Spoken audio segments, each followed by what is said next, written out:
Weather is the state of an atmosphere. We might think we've got it bad on the third planet from the sun, with vicious thunderstorms,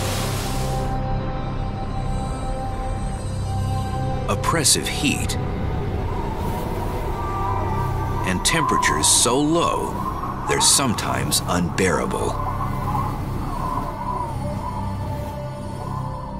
But weather here is a walk in the park compared to weather elsewhere in the universe.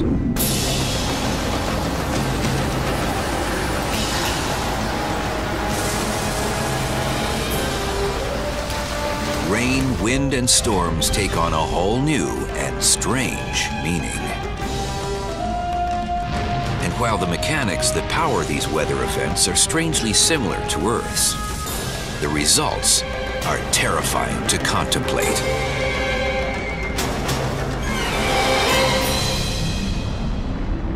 It's 900 degrees Fahrenheit on Venus, hotter than a pizza oven, every day. Mars is bone dry and colder than ice cold. You've got lightning, you've got storms. All those weather phenomena are ultimately driven by the fact that the temperature differences created by uneven input of sunlight are going to cause motions in the atmosphere.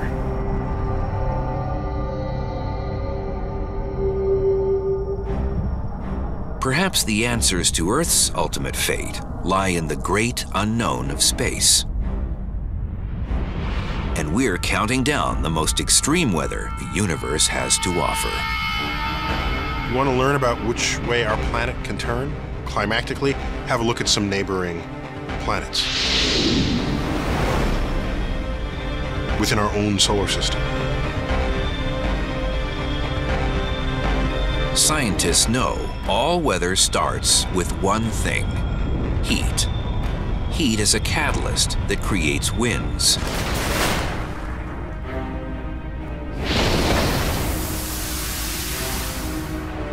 And there are winds on other planets unlike anything Mother Earth has ever seen.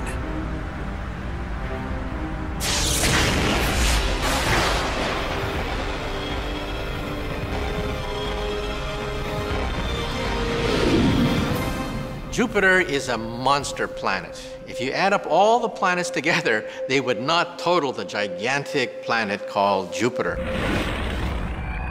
Jupiter is the planetary amusement park when it comes to windy conditions. Jet streams on Jupiter are pretty cool. Here on Earth, we roughly speaking have about one jet stream per hemisphere. Jupiter is different. Jupiter has about 30 jet streams. These are associated with the cloud bands. Jupiter's jet streams rip around the planet running in opposite directions. Defined by different colors and visible on its surface, these jet streams tear around Jupiter's astounding 1,000-mile thick atmosphere. Earth, in comparison, has only a few jet streams and an atmosphere only 100 miles thick. But why so many jet streams? And why winds at all on a planet that doesn't even get a quarter of the sunlight as Earth?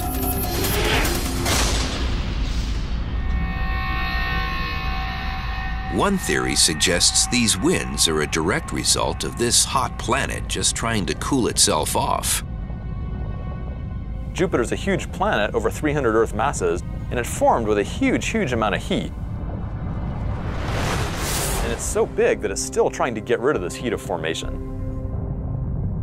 This constant release of heat slowly rises into Jupiter's atmosphere and collides with cooler air. Like Earth and her need to balance hot and cold streams of air in high and low pressure systems, Jupiter also struggles for normalcy. That energy then is used to drive the various storms and winds in the upper atmosphere of Jupiter. The jet streams on Jupiter are really ferocious. They go at several hundred miles per hour, and there's a lot of gas zipping along this stream. But unlike on Earth, the jet streams are pretty stable. On Earth, it's rare for surface winds to reach over 200 miles per hour.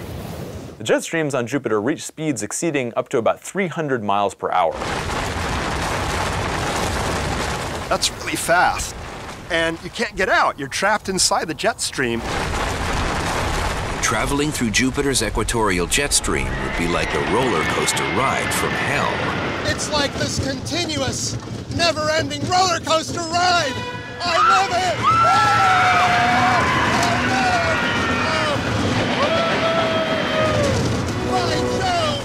it! You would be pushed up and down by up to 100 miles.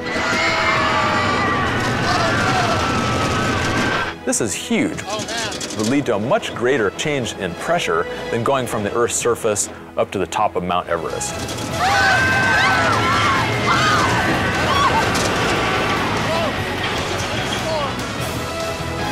Jupiter's jet streams are pretty impressive, but 300 miles per hour is nothing compared to our next planet.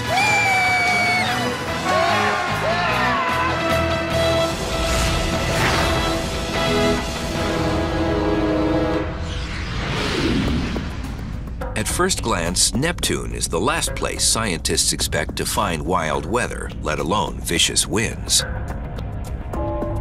Heat is not in abundance on this chilly planet. Neptune is frigid cold. Neptune only absorbs 0.1% of the sunlight that Earth does. Up until 1989, Neptune was considered, well, boring. Sitting far away from the sun and having an orbit of 165 years, scientists didn't believe much was to be discovered on the blue planet. A visit from Voyager 2 changed all that.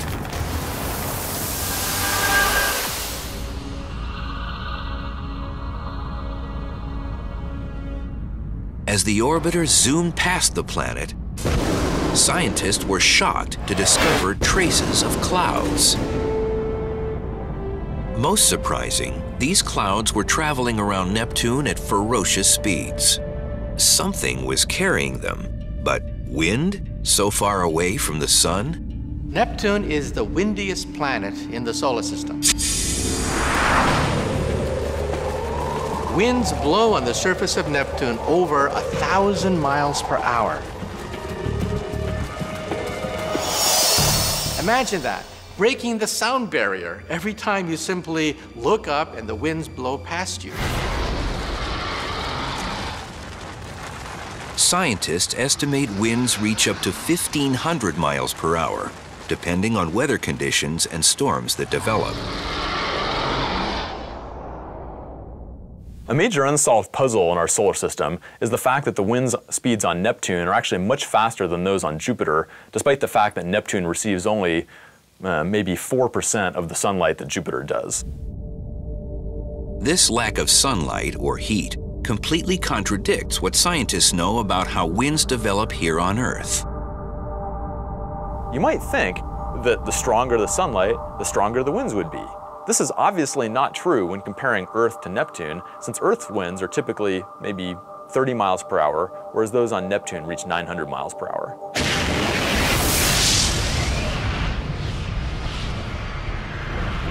Scientists suspect there is internal heat left over from Neptune's formation billions of years ago, but are perplexed how this internal heat could be enough to drive winds to this speed. There's twice as much heat getting out of Neptune as what the sun is putting in. However, that's not enough to explain the tremendous winds of Neptune. And science has come up with another hypothesis for Neptune's racing winds. A lack of friction might allow these winds to fly uninhibited around the planet. We can be very thankful that there's friction on Earth. Friction comes about when the winds are banging into things like trees and buildings and terrain like mountains. so friction ends up slowing down the winds. Like other gas giants, Neptune has no solid surface. Even though the sunlight is extremely weak, if the friction is also extremely weak, then you can build up very fast winds over time. Neptune's winds are the most impressive in our solar system. But the universe is a big place, and what is a champion here pales in comparison to weather further out in space.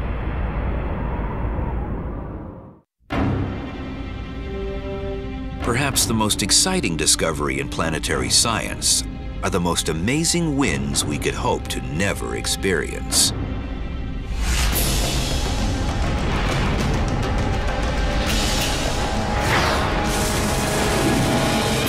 If you want to experience the wildest winds in the cosmos, then hot Jupiters are your destination. Hot Jupiters are a class of exoplanets.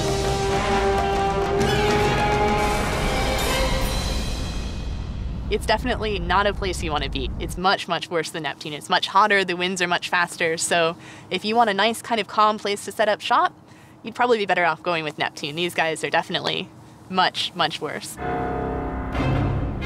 Hot Jupiters orbit tightly around their stars, far closer than Mercury to our own sun. And all that intense heat makes for some wild weather. For comparison, it gets about 20,000 times more light from its star than Jupiter does from the sun. The temperatures on these planets are enormous, at between 1,500 and 2,000 degrees Fahrenheit or more. Some hot Jupiters are tidally locked, a gravitational effect that leads them to show the same face to their star at all times. You've got one side of this planet that's being just blasted with light from the star all the time, and so you would expect that to be very, very hot. But at the same time, you've got this night side of the planet that never sees any light from the star. So, perhaps that night side is actually quite cold. Taking hot Jupiter's temperatures, scientists measured how much light is eclipsed from the planet as it passes in front of and behind its star during its orbit. So they actually glow relatively brightly at infrared wavelengths. So if you want to take the temperature of a planet, you want to look at these infrared wavelengths. You want to measure the heat they're giving off. But the temperature difference between the day side and night side was virtually the same. This was astounding considering the extreme situation. Something was transferring the heat from the day side to the night side, but what? Winds traveling at amazing speeds were the answer. And so our models tell us that the winds could be as fast as maybe 6,000 miles per hour. The 6,000 mile per hour winds inferred on some hot Jupiters is much faster than any winds that we know of in our solar system. How fast is 6,000 miles per hour? At that speed, you could travel from New York to Los Angeles in 20 minutes. You've got this incredibly hot day side, and so you've got all this hot gas sitting there on the day side, and sort of what it wants to do is to kind of go rushing around to the night side. Winds are created by hot air wanting to travel to the cold side of the planet. So it's a little bit like a windsurfer. If you come out here on a windy day and you put your sail up, you can really catch a good breeze and you can go flying across the harbor. It's the same thing with these planets. You have such incredibly strong winds that they can really just pick that gas up and whip it all the way around to the night side before it even cools off at all. It's hard to beat weather like that. 6,000 mile an hour winds is about as crazy as you can get with a planet. Scientists have learned to expect the unexpected when it comes to weather in space. Sometimes winds become storms, like tornadoes. And galactic tornadoes are unpredictable and behave in rather weird ways.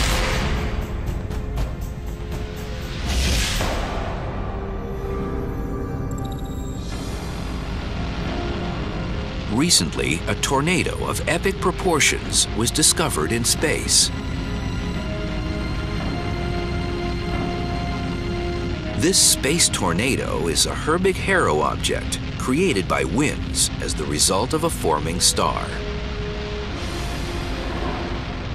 A Herbig-Haro object is a glowing cloud of gas produced when a high-speed jet of gas smashes into surrounding, essentially, stationary gas. So this high-speed jet heats the stationary gas and causes it to glow.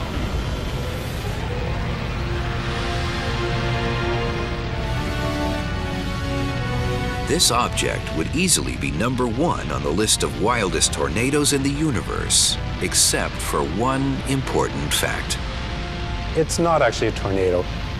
Its shape is very suggestive of a tornado. It has this helical shape to it that looks like it is twisting along, but it's actually not a rotating object like a tornado. Unlike a tornado on Earth, where a vortex of wind creates a conical shape, this tornado is created by magnetic forces, creating a wake of cosmic dust and particles. This one appears to have sort of a spiral shape within it. And that's really kind of weird because most of the others really don't have the spiral pattern. But the cause of the spin is probably different from that of a tornado on Earth.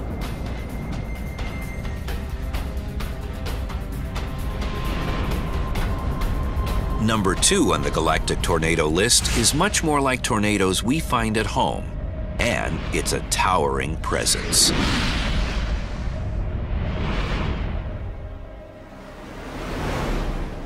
They're called dust devils, and they are Mars's answer to a planetary tornado.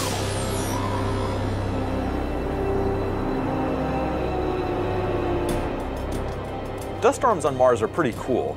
There are thousands of local storms that occur every Mars year, meaning dust clouds that are opaque and maybe tens to hundreds of miles across and a few miles tall. Often referred to as the red planet, Mars is a dusty and dismal place. Its surface is covered by sand. Apparently, there is no liquid water on the surface. And in this dusty terrain, when the sun rises, trouble starts. Dust devils can be hundreds of yards wide and a half-mile or more tall, spinning 70 miles an hour across the surface. And they have similarities to Earth's own tornadoes. As far as the basic forces inside a dust devil, they're pretty similar to in a tornado. They're both thin vortices that rotate and are low-pressure centers, yet a tornado is much, much stronger, often by an order of magnitude in wind speed.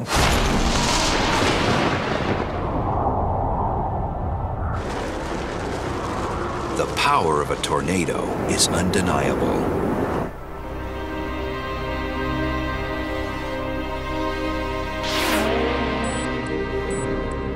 And scientists at Iowa State University can't seem to get enough of these violent storms.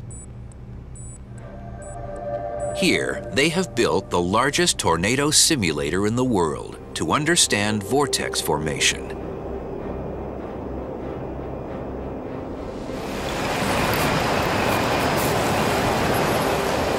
Understanding the power of a tornado on the small scale here might lead scientists to understand these beasts on a grander or even galactic scale.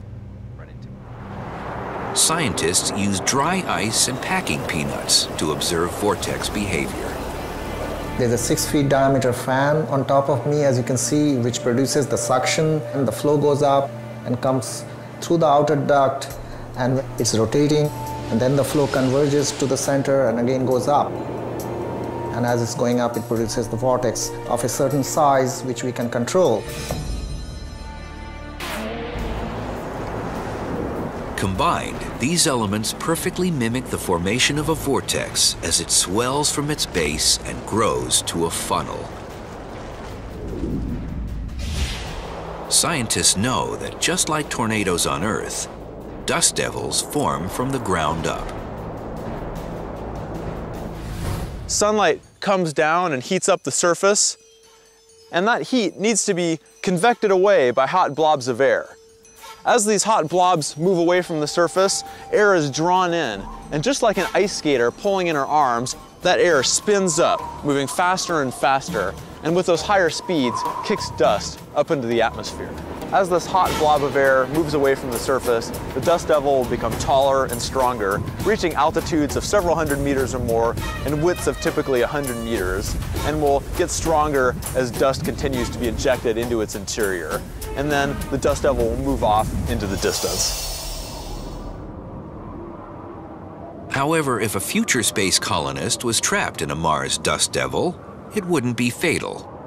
The atmosphere on Mars is very thin, so the wind could be blowing on you and you barely feel it. The pressure on you would be relatively low.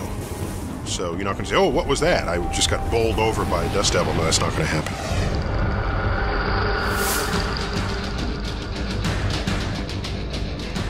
The final galactic tornado event on the countdown is a true mystery, and it turns theories behind tornado formation upside down.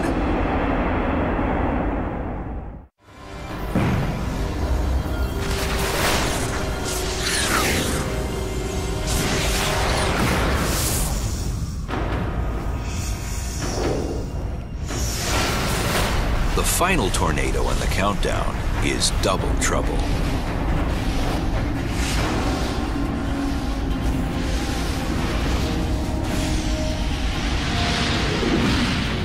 Venus, once viewed as a romantic planet, has some truly horrific weather conditions.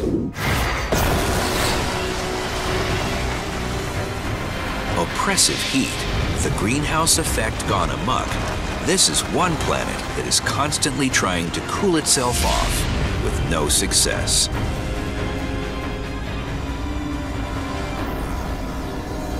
Venus is a fascinatingly hostile place. It's so hostile that even our machines that we send there, they work for like a few minutes, and then the components melt. As a result of this constant heat, storms are always present on Venus, and this makes for one of the most interesting vortex events ever observed. There's a giant, upside-down, twin tornado permanently existing at the pole of Venus. Ever since the Venus Express orbiter sent back magnificent images of Venus, scientists have struggled to understand the twin vortexes running upside down at her south polar region. In a sense, it's an upside-down tornado because the air is funneling from the top part of that spiral down towards the ground, whereas a typical tornado on Earth, you think of the air kind of rising up the funnel. And the strange thing is that it's a double vortex.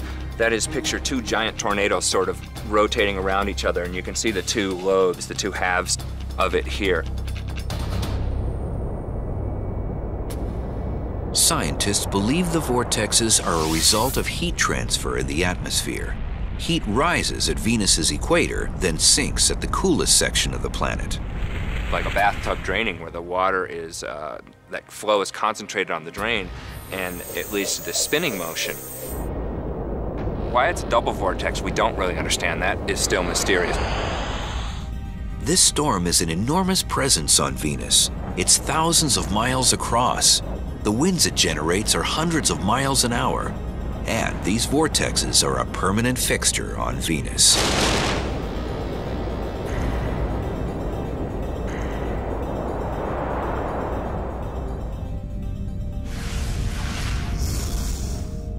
Weather takes many strange forms in space. Even rain.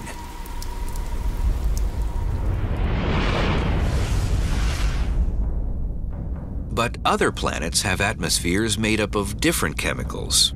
In turn, rain is formed from ingredients that would be lethal to humans. And these toxic rains are some of the worst you'll find anywhere in space.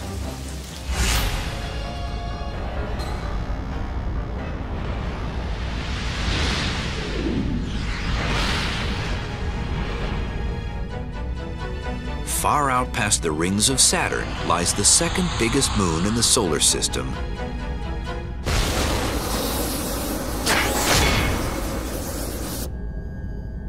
Titan.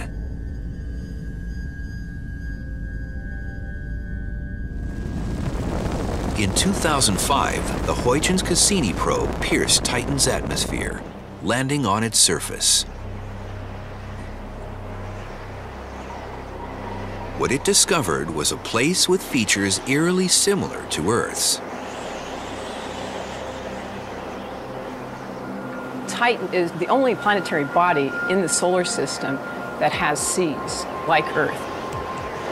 In fact, I regard Titan as a deranged version of Earth. Scientists were excited to discover mountains, washes, even lakes the size of Lake Superior. And the liquid that fills Titan's lakes and rivers isn't water.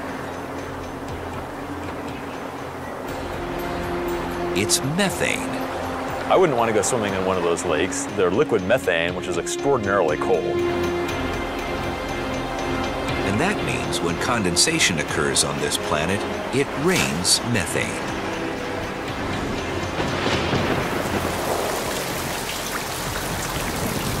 Rain on Titan isn't an everyday occurrence.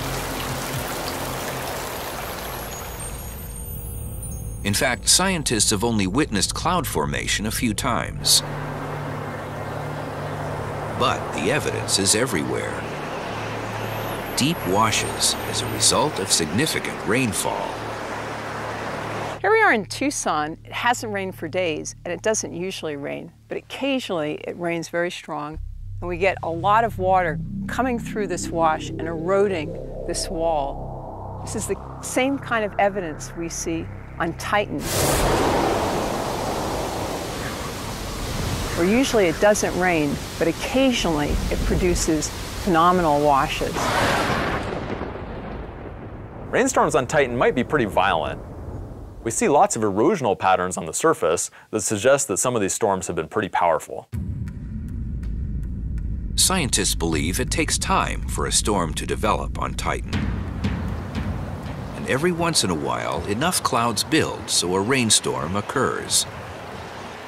So what if we do see a storm here? What would it look like? Well, the big ones are incredible. They would cover the sky from one end to the next. And we would eventually start seeing these very gently falling drops, much slower than the rain that you have on Earth. In fact, everything would seem to be in slow motion. The winds would be a little bit slower, and the drops would gently land, and they wouldn't be water. They would be natural gas.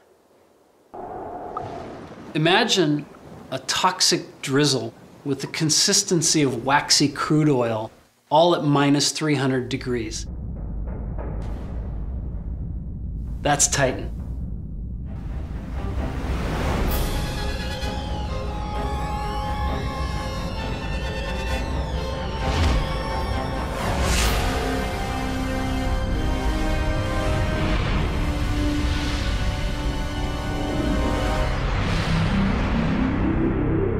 Back on Venus, there's never an issue with getting enough heat from the sun.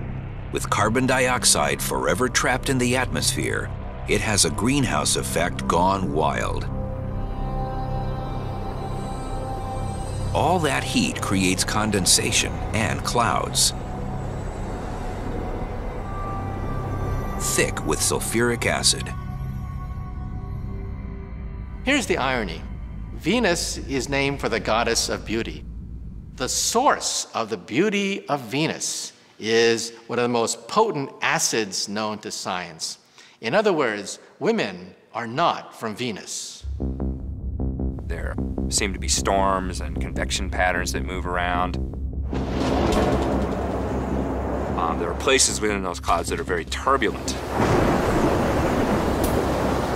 Rainstorms on Venus happen 30 miles up from the surface in the cloud beds. And acid rain falls constantly. The thing about the acid rain on Venus is that it literally is battery acid. It's so strong, that acid, that it would eat through skin and do very nasty things. So whatever's left of your body would be burnt into a charred piece of powder by the sulfuric acid. But the final rain on the countdown is the most toxic, if not the most dangerous of all.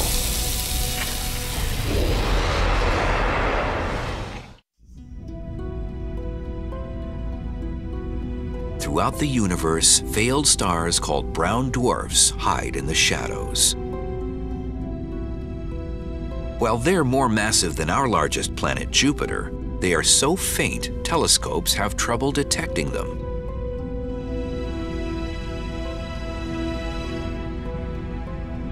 A brown dwarf is a failed star. It's a wannabe. It's a ball of gas that never quite made it. You have to have a certain amount of gas before you get ignition and you get a beautiful star emerging. A brown dwarf just didn't make it. Despite being a failure as a star, temperatures on brown dwarfs are still pretty impressive. At over 3,000 degrees Fahrenheit. And unlike stars that are too hot to have weather, brown dwarfs have cooled enough to experience convection and condensation. At these temperatures, rain takes on a whole new terrifying meaning.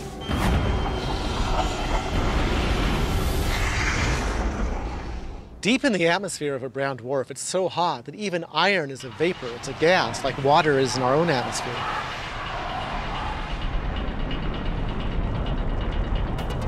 As iron vapors rise up, they cool, solidify, and turn to sand. And the iron would start to condense, and you'd have clouds, big puffy clouds, except the clouds would be sand, boiling hot, 1,500 degrees. Because in a brown dwarf, you have something the size of Jupiter, but you've packed in 30 or 40 or 50 times the mass of Jupiter. The gravity is very high. It can be as high as 300 times the gravity we have on Earth. And so things can fall a lot faster. The high moving velocity of the sandblaster makes it a pretty good analogy for sand in a brown dwarf. In the atmosphere of a brown dwarf, the gravity is 300 times what it is here on Earth. And these little sand grains in the clouds will be falling at 70, 80, 100 miles an hour. It'd be a lot like a sand coming out of a sandblaster. This sheet of stainless steel has been warped by the force of the sandblaster. You can imagine the iron rain in the atmosphere of a brown dwarf coming down at 100 miles an hour, what it might do to a sheet like this. These drops of liquid iron, they're maybe 2,800, almost 3,000 degrees Fahrenheit. These drops can really start falling at high velocity, 50, 80, 100 miles an hour. So you can imagine your umbrella would be torn to shreds by this hail of molten iron. It'd be a real rainstorm from hell. This has got to be the worst weather in the universe.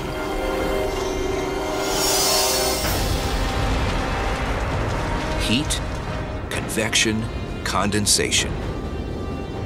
The elements of weather. Alone, they cause spectacular rains, supersonic winds, and heat on other planets. Combine them, and incredible storms are formed.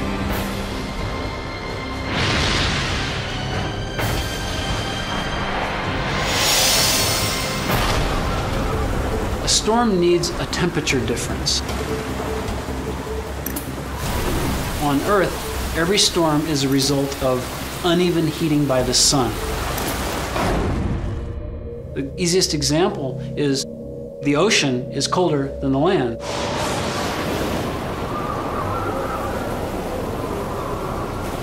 Hurricanes, cyclones, and vortexes are the great wonders of weather on Earth.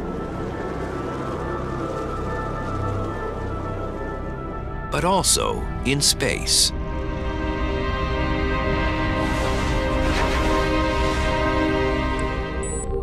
And unlike Earth, where storms last hours or perhaps a few days, some storms in space can last centuries. These hurricanes would make our hurricanes on Earth look like a summer breeze.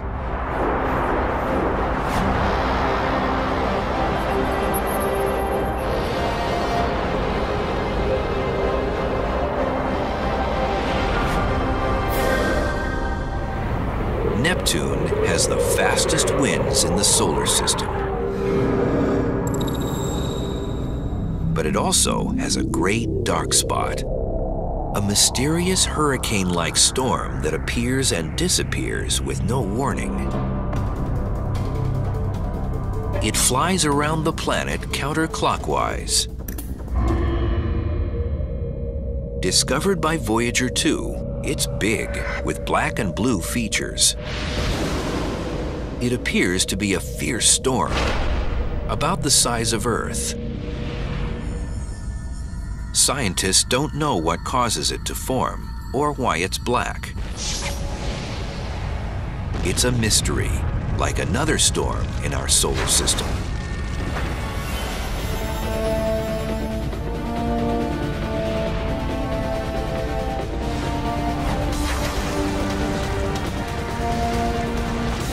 Saturn is famous for its magnificent rings, but is a little mysterious when it comes to its atmosphere.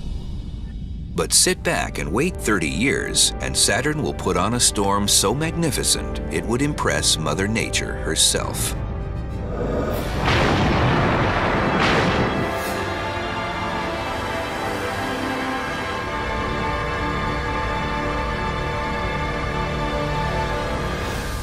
It's called the Great White Spot, a gigantic storm that develops every 30 years on Saturn's surface, eventually covering the entire equator. This is truly a planetary scale phenomenon, and we think it's a monstrous, monstrous thunderstorm. Scientists have observed the storm developing at Saturn's equator, where it receives the most heat from the sun. Perhaps heat builds over time and finally bursts into a storm on a planet that has no surface or friction to slow it down. In other words, it's sort of like a vicious circle where once you get the ball rolling, it just rolls down the hill and, the storm goes global. Months later, the storm runs out of energy, only to lie dormant for another 30 years. What the cause or timescale means, scientists truly don't know. But Saturn's Great White Spot is not as powerful or everlasting as our biggest storm in the solar system.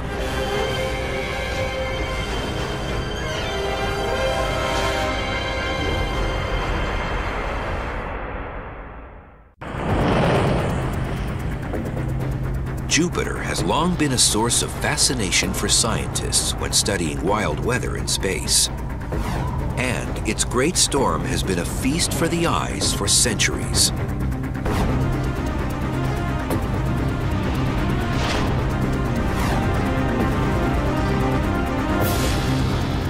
Jupiter is the giant of our solar system, dwarfing all other planets. So it's only fitting its weather also becomes a showpiece of sheer force and incredible size.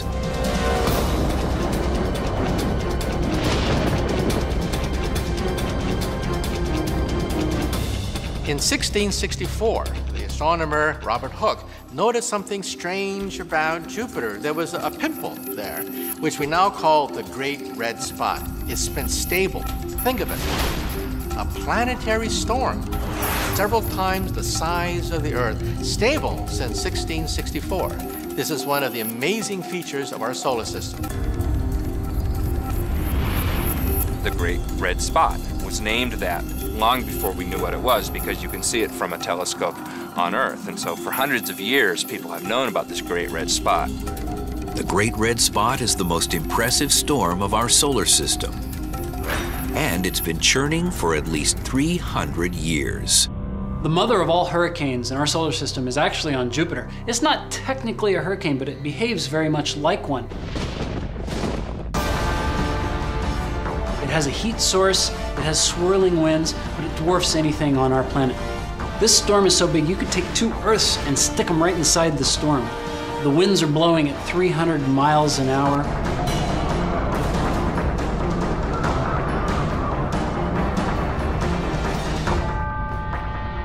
Both hurricanes and the Great Red Spot are giant vortices. In the case of hurricanes, they're a low-pressure center. The Great Red Spot is a high-pressure center. In both cases, there are high-speed winds circling the vortex.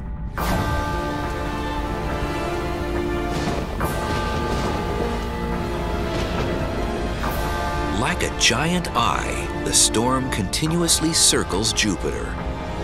Wind speeds reach 400 miles per hour, and the giant red spot never seems to dwindle in strength. Powered by the internal heat of Jupiter, it also eats anything in its path.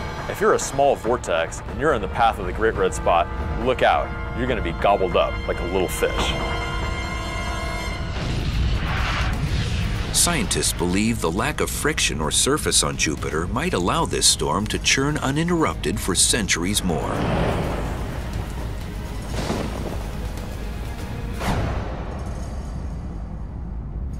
On Earth, because of the strong friction, when hurricanes hit land, they tend to fall apart in just a few days. On the other hand, the Great Red Spot has a lifetime of over 100 years. We don't really understand this in detail, but it probably means that the friction in Jupiter's atmosphere is very weak compared to an Earth's atmosphere. Jupiter is a good example of a planet where the planet itself is what's supplying at least some of the energy to drive a storm that's lasting for centuries.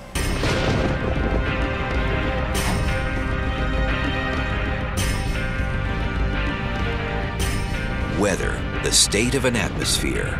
Throughout the universe, familiar weather events on Earth are played out in fantastic ways on other planets. But why study weather on other planets at all? If you only ever study Earth for examples to understand Earth, you may be missing a much broader context in which the phenomena that you're trying to describe is embedded. So for example, we look at Earth and we talk about a greenhouse effect. You want to learn about it, go check it out. Look at Venus. The urge is to believe that all your solutions to your problems on Earth can be found by only looking at Earth. That is short-sighted, bordering on delusional. When we study familiar processes in unfamiliar settings, it really tests whether or not we understand what's happening. In terms of the possibility of life on other planets, the understanding the weather patterns is absolutely key. We're one planet of many. The sun is one star of many. We're in an undistinguished part of the galaxy. There's much to be learned by exploring what others say.